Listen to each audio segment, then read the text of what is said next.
Well, it's a rock and roll album by the title, and none of which I wrote. It's all, you might call it oldies but goldies. I was calling it oldies but moldies when I was making it.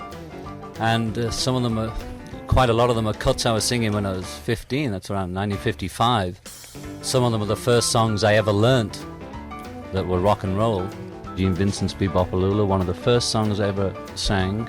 And the first day I sang it in public with a real band is the day I met Paul. Oh, you met Paul for the first time then? Yeah. Where was that? In London? It was in Europe. We hadn't left our little town of Liverpool then. Right. And it was at a church hall garden party, and I was performing with a mutual friend of Paul of mine. Only I hadn't met Paul before. Another mutual friend who lived next door to me brought Paul along and said, I think you two will get along. And we met that day, and I was doing Bebopalula that day. And it's always been one of my all-time favorites.